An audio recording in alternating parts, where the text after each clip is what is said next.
और जब चावल का दाना, तो यहाँ शिव महापुराण की कथा करी, चावल का दाना हम शिव जी को क्यों चढ़ाते हैं, भगवान को क्यों समर्पित करते हैं, भगवान की पूजन में अक्षत क्यों समर्पित करते हैं, चावल क्यों समर्पित करते हैं, उसका कारण क्या है? तो कहा आज मैंने जब चावल का दाना आपको समर्पित करा है, जिस भाव से, जिस विश्वास से, जिस श्रद्धा से, जिस मन से मैं आपको रिझा रही हूँ, हे भोलेनाथ मेरी ये मनोकामना पूर्ण कर, इसको अक्षय कर देना, इसको अमर कर देना, बस इतनी कृपा आप कर।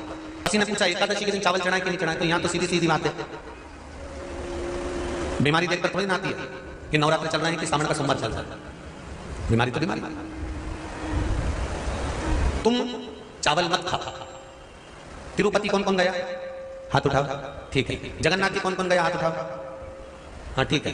द्वारका जी कौन कौन गया, हाथ उठाओ, ठीक है। बद्रीनाथ कौन कौन गया, हाथ उठाओ, ठीक है। एकादशी के दिन कभी तुम बद्रीनाथ चले जाओ, एकादशी के दिन तुम द्वारका चले जाओ, एकादशी के दिन तुम तिरुपति चले जाओ, एकादशी के दिन तुम जगन्नाथ चले जाओ, एकादशी के दिन तुम्हारी मर्जी पड़े भगवान के किसी धाम में चले जाओ और भगवान को भोग लगाओ और उनकी थाली को झांक कर देखना, उसमें चावल जरूर मिलेगा, उसमें ऐसा नहीं है कि चावल नहीं मिलेगा।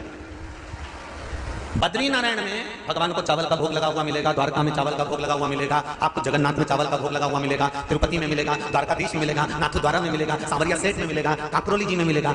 आप जहां जाओगे वहां पर एकादशी के दिन भगवान को चावल आएगा, क्योंकि भगवान के लिए परहेज नहीं है।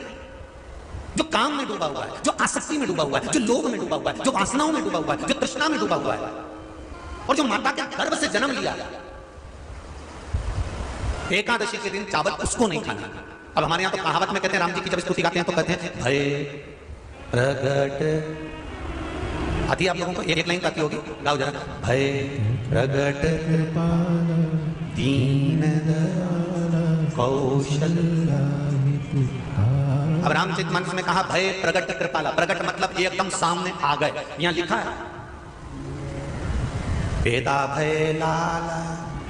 अगर तुलसीदास जी लिखते तो जन्म लिया होता राम जी ने, तो तुलसीदास बाबा लिख देते कि पैदा भय, माता के गर्भ से इनका जन्म। नहीं नहीं नहीं, यहाँ कहा भय प्रगट कृपाला दीन कौशल्या, यहाँ प्रगट। एकादशी के माता पिता कौन है? सबसे पहले एकादशी का व्रत किसने रखा था?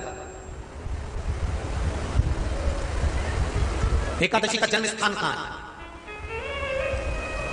दुनिया के लोग बहुत प्रश्न करते हैं, राम जी अयोध्या में हुए थे, भगवान कृष्ण मथुरा में हुए थे, तो एकादशी कहां हुई थी? तो उसको बताना तो पड़ेगा कहां हुई थी।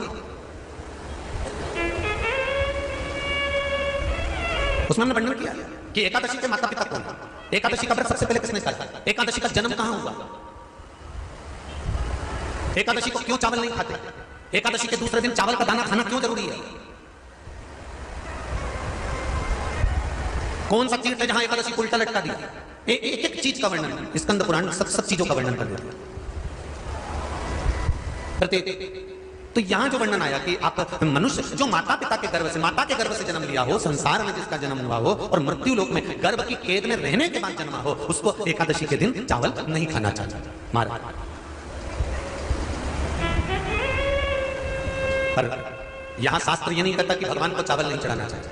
यहाँ शास्त्र कहता है आप शिव जी को चाहे एकादशी हो, चाहे द्वादशी हो, चाहे प्रदोष हो, चाहे पूर्णिमा हो, चाहे अमावस्या हो, चावल का दाना आप भगवान शिव को समर्पित कर सकते हो, और ज्यादा नहीं।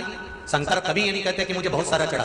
शंकर जी की कथा कहती है कितना, मात्र एक चावल का दाना। हमको उनसे भी कहेंगे जो लोग कहते हैं ना कि हम आज हमारा सावन का महीना है तो आज हमें भगवान को 1.25 लाख बेलपत्र चढ़ाएंगे, तो कोई कहता हम 1000 बेलपत्र चढ़ाएंगे, तो कोई के हम 5000 चढ़ाएंगे, कोई के हम 50,000 चढ़ाएंगे। मेरा निवेदन केवल इतना है, तुम तो एक चढ़ा। और ये भी जरूरी नहीं है एक बेलपत्र भी कब चढ़ाई जाती है शंकर भगवान को, जब तुमने किसी एक बेलपत्र का पेड़ लगाया होगा और वो पेड़ बड़ा हो गया होगा, तब तुम हकदार बनते हो कि किसी के पेड़ की बेलपत्र तोड़कर शिव को चढ़ाई जाए।